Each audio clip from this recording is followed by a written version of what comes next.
하나님의 말씀은 전도서 10장 20절 말씀입니다. 심중이라도 왕을 저주하지 말며 침방에서라도 부자를 저주하지 말라. 공중의 새가 그 소리를 전하고 날짐승이 그 일을 전파할 것임이니라. 아멘. 우리 하나님 말씀 묵상하기 전에 다시 한번 기도하시겠습니다. 하나님 아버지, 저희들이 이 밤에 하나님 앞에 나온 것은 만복의 군원 되신 하나님께로부터 복을 구하여 받기 위함이니, 자비로우신 하나님, 저희들을 긍휼히 여기사 우리 주 예수 그리스도의 이름으로 저희들에게 복을 베풀어 주시옵소서. 받은 복을 온 세상에 베풀며 전파하며 살아가서 복의 군원 되신 하나님께로부터 축복의 통로로 쓰임받는 저희들의 인생이 되게 하여 주시옵소서. 저희들이 하나님의 말씀을 묵상할 때 그 말씀의 뜻을 풀어주시고 가르쳐주시고 깨닫게 해주시기를 바라옵고 예수님의 이름으로 기도하옵나이다. 아멘. 할렐루야. 서로의 평강이 복을 기원하는 마음으로 샬롬 인사 나누시기 바랍니다. 샬롬. 샬롬. 오늘 증거할 말씀의 제목이 뭔지 아십니까? 화면을 보셨거나 주보를 보신 분들, 제목이 뭐예요? 저주와 축복이라는 제목이죠. 정말 우리의 삶과 밀접한 연관이 있는 주제입니다. 먼저 본문 말씀을 다시 한번 같이 읽겠습니다. 전도서 10장 20절 말씀 같이 읽겠습니다. 시작. 심중에라도 왕을 저주하지 말며 침방에서라도 부자를 저주하지 말라. 공중의 새가 그 소리를 전하고 날짐승이 그 일을 전파할 것임이니라. 심중에라도 왕을 저주하지 말라. 침방에서라도 부자를 저주하지 말라. 그 이유가 무엇인가? 공중의 새가 그 소리를 전하고 날짐승이 그 일을 전파할 것이기 때문에. 우리말 속담에서 비슷한 말이 있지 않습니까? 낱말은 누가 전해? 낱말은 새가 전하고 반말은 쥐가 전한다. 그런 말이 있죠. 또 발 없는 말이 얼마를 간다고요? 천리를 간다. 재미있는 말 아닙니까? 발 없는 말. 말에 발이 있을 수가 없죠. 당연하죠.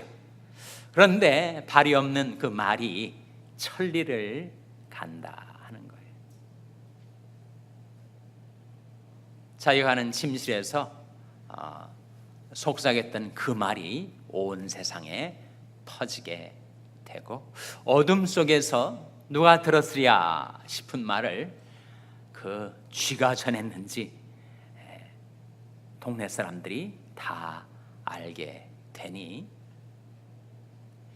내가 어떠한 생각을 품고 어떤 말을 하며 살아가는가 하는 것이 다 드러나게 된다 하는 말씀이죠.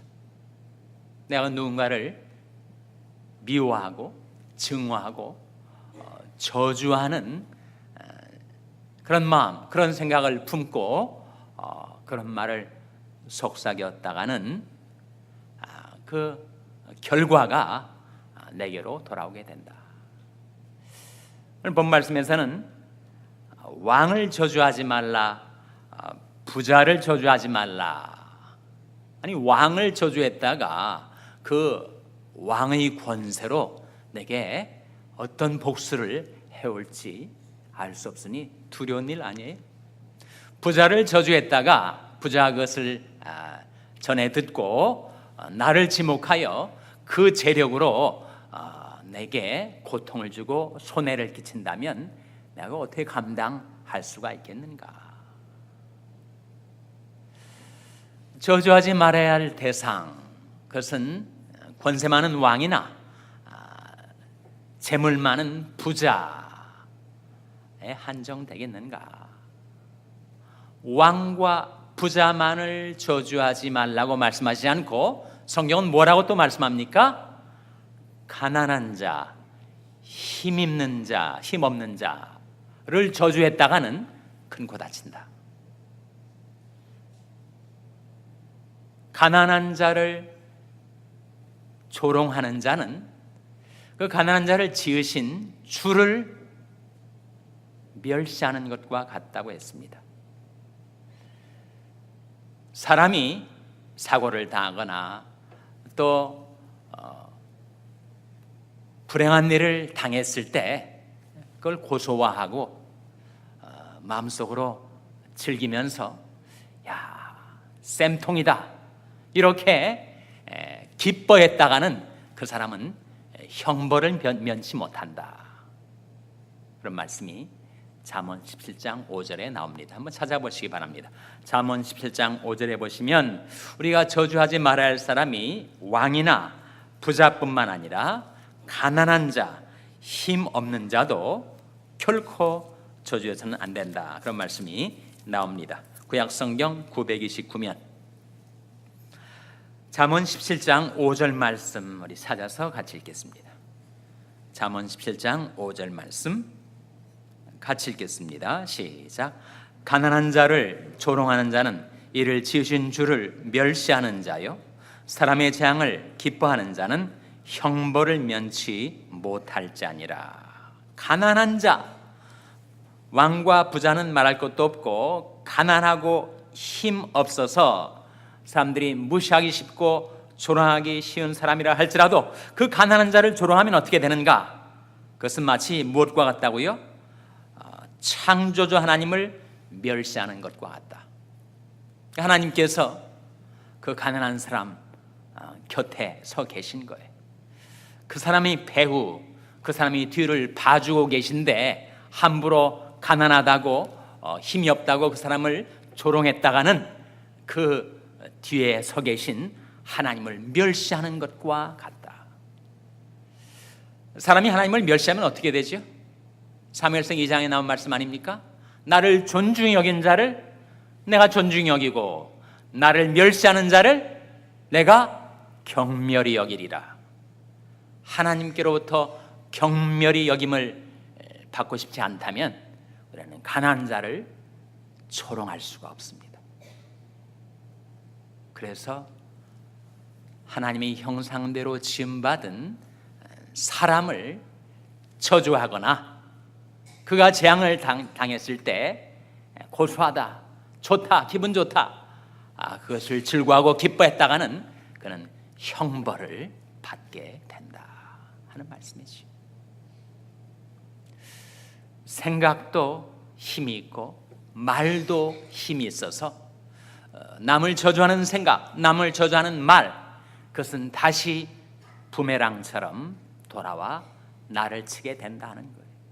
부메랑, 기억자로 된 부메랑을 하늘에 냅다 던지면 돌고 돌아가지고 던진 사람에게로 돌아오는 것과 같이 저주도 그러하다. 누구도 알지 못하게 나 혼자서 심중에 누구를 저주하는 것을 대체 누가 알랴 싶었는데 그 저주가 나에게 돌아올 줄은 몰랐다 하는 거지.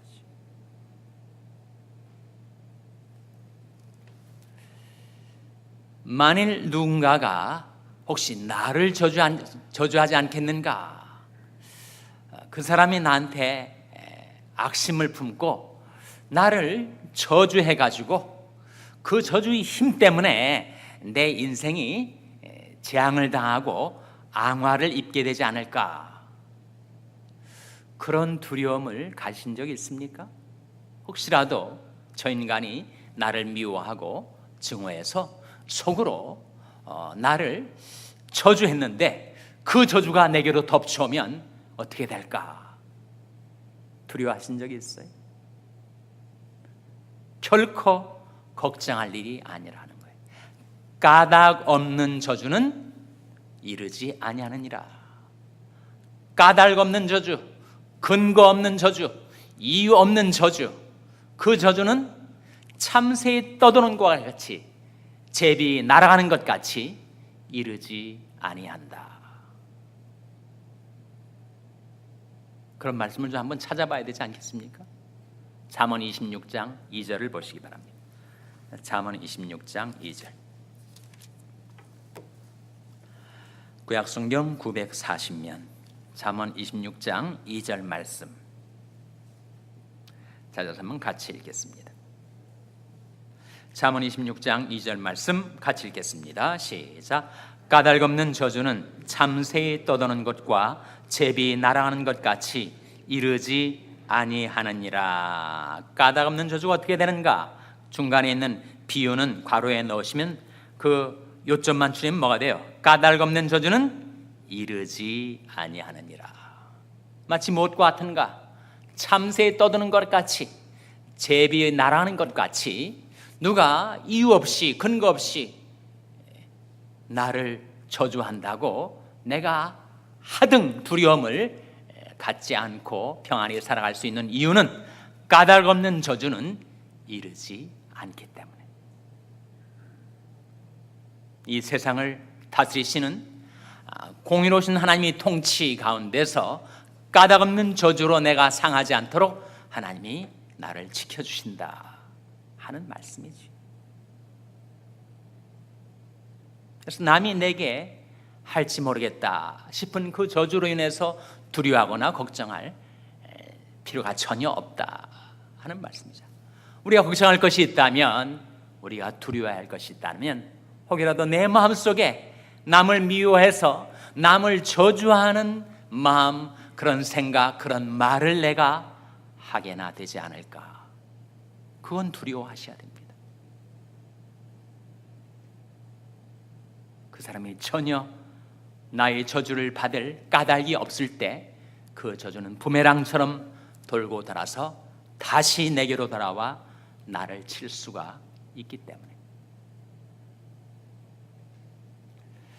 인생살이가 힘들고 괴로워서 나도 모르는 사이에 짜증이 나고 불평이 생기고 내 마음속에 원망과 저주가 들어오지 않을까 두려워해야 합니다. 원망이 문제가 되는 것은 사람이 누군가를 원망하게 되면 그 사람은 도덕적인 자기 통제력, 자제력을 잃어버리기 때문입니다. 내가 지금부터 잘못된 모든 것은 다 저 인간 때문이야 라고 누군가를 원망하면 자제력을 상실하게 돼. 내가 이제부터는 어떻게 되어도 이 모든 책임은 다 저 인간에게 있다, 이렇게 생각이 돌아가기 때문입니다. 나비 효과, 버터플라이 이펙트라는 말이 기상 예보에서부터 나와서 소위 케이오스 티어리라는 혼돈 이론에서 쓰여지는 컨셉인데, 브라질에서 조그만 나비가 한번 날갯짓을 했는데 그것이 갑자기 이 미국에서 토네이도를 일으키게 되더라. 그렇게 세상이 다 연결이 되어 있다는 거예요. 내 심중에 누군가를 원망하고 저주하는 마음이 있으면 그것은 바로 내 인생을 망치는 결과를, 그 처음에 아주 미세한 차이가 엄청난 결과의 차이를 낳게 되는 것을 가리켜서 나비 효과라고 한다고 하죠.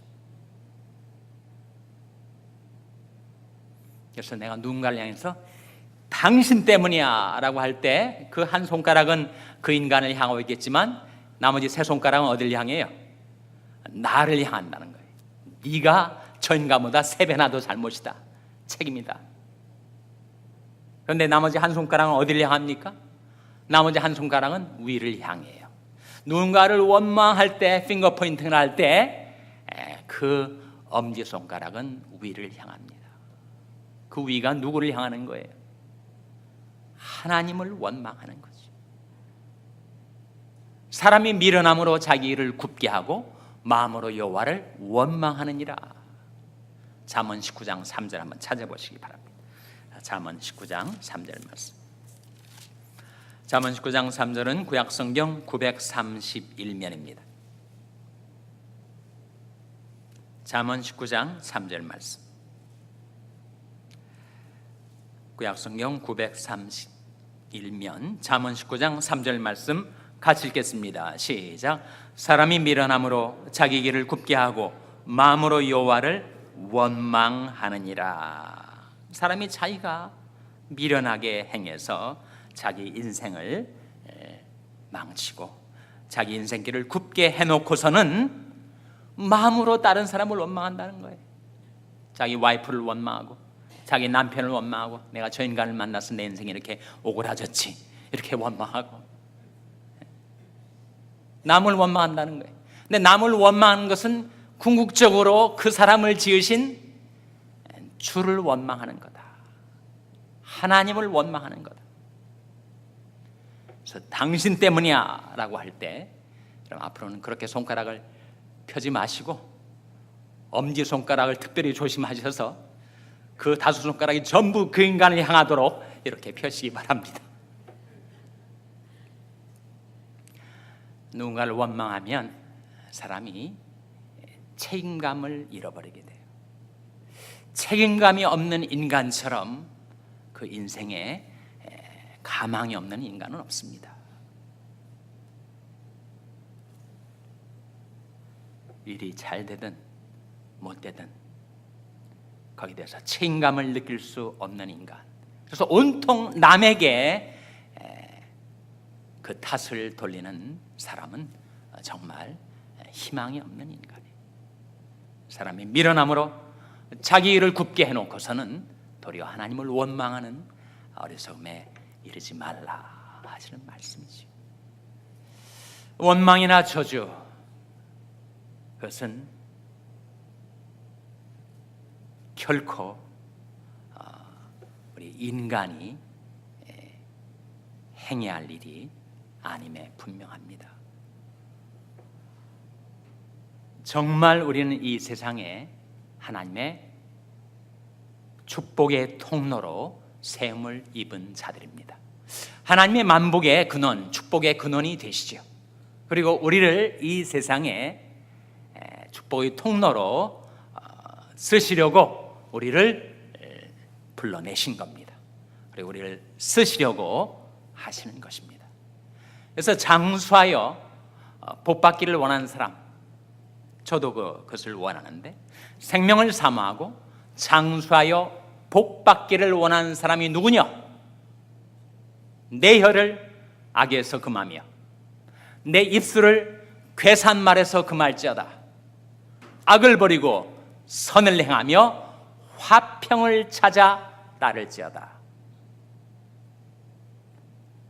우리가 악을 버리고 선을 행하며 화평을 찾아 따른다면 가정에서나 교회에서나 화평케 하는 자로 피스메이커로 화평을 찾아 따라 살아간다면 우리에게 어떤 복이 임하는가? 생명과 장수와 그리고 복이 그는 대신 하나님께서 온갖 축복들 우리에게 베풀어 주시겠지만 내 마음속에 원망과 저주가 가득 찬다면 그것은 또 다른 저주를 불러오게 되는 까닭이 된다 하는 것이지.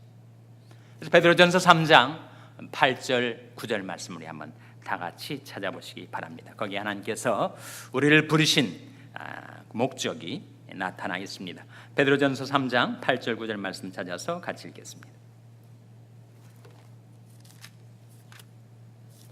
베드로전서 3장 8절 9절은 신약성경 379면이죠. 신약성경 379면 베드로전서 3장 8절 9절 말씀 찾아서 같이 읽겠습니다. 베드로전서 3장 8절 9절 말씀 같이 읽겠습니다. 시작. 마지막으로 말하노니 너희가 다 마음을 같이하여 채울하며 형제를 사랑하며 불쌍히 여기며 겸손하며 악을 악으로 욕을 욕으로 갚지 말고 도리어 복을 빌라. 이를 위하여 너희가 부르심을 입었으니 이는 복을 유업으로 받게 하려 하심이라. 마지막으로 말하노니 너희가 다 마음을 같이하여 채울하며 형제를 사랑하며 불쌍히 여기며 겸손하며 악을 악으로 욕을 욕으로 갚지 말고 도리어 무엇하라고요? 복을 빌라, 복을 빌라. 이를 위하여 내가 부르심을 입었으니 이는 너희가 복을 유업으로 받도록. 우리는 만복이 그런 대신 하나님께 복을 받아 살아가는 자들인데, 우리는 하나님의 축복으로 사는 자들입니다. 하나님께 내가 복을 받아서 그 복을 이웃에게, 남에게 베풀며 전파하며 살아가도록 축복의 통로로 세움을 받은 것입니다. 하나님께서 그것을 위해서 우리를 불러주셨다. 혹여라도 내 마음속에 남을 질시하고 미워하고 원망하고 저주하는 그런 생각이 틈타지 못하도록 우리 마음을 지켜야 합니다. 지킬 만한 것보다 더욱 내 마음을 지키라. 무엇이 위해서 남이니라 라고 했습니까? 생명의 근원이 이에서 남이니라. 우리가 원망에서 감사로 돌이키고 저주에서 축복으로 돌이켜서 살아가야 할 이유, 그것은 내가 좋아하는 것을 내가 따라 받게 돼 있기 때문에, 내가 저주하기를 좋아하면 저주가 내게로 따라 붙고, 내가 복 베풀기를 좋아하면 그 복이 나를 따라 붙게 되어서 남에게 복을 빌며 살아가는 자, 복을 베풀며 살아가는 자, 그 자는 축복의 통로로 쓰임받을 있을 뿐만 아니라 복의 근원 되신 하나님, 선하신 하나님, 우리 하나님이 얼마나 선하신 분이신가, 그 하나님을 이 세상에 증거하며 나타내며 살아갈 수가 있게 됩니다. 오늘 말씀을 기억해서 늘 원망에서 감사로 돌이키고 저주에서 축복으로 돌이켜서 선하신 하나님을 이 세상에 증가하며 나타내며 여러분이 하나님께 복을 받아 그 복을 베풀며 사는 축복의 통로가 되시기를 주님의 이름으로 축원합니다. 기도하시겠습니다. 하나님 아버지, 이 밤에 하나님 앞에 나온 저들에게 하나님의 말씀을 베풀어 주신 것을 감사드립니다. 하나님, 저희들이 진정 하나님의 말씀을 따라 살아서 이 세상에 하나님의 축복의 통로로 쓰임받게 하여 주시옵소서. 이 밤에도 복의 근원 되신 하나님께 나온 저들에게 하나님 친히 임하셔서 복을 베풀어 주시고 하나님께 받은 복을 이웃에게, 남에게, 세상에 베풀며 전파하며 살아갈 수 있도록 도와주시옵소서. 이 모든 말씀 예수님의 이름으로 기도하옵나이다. 아멘.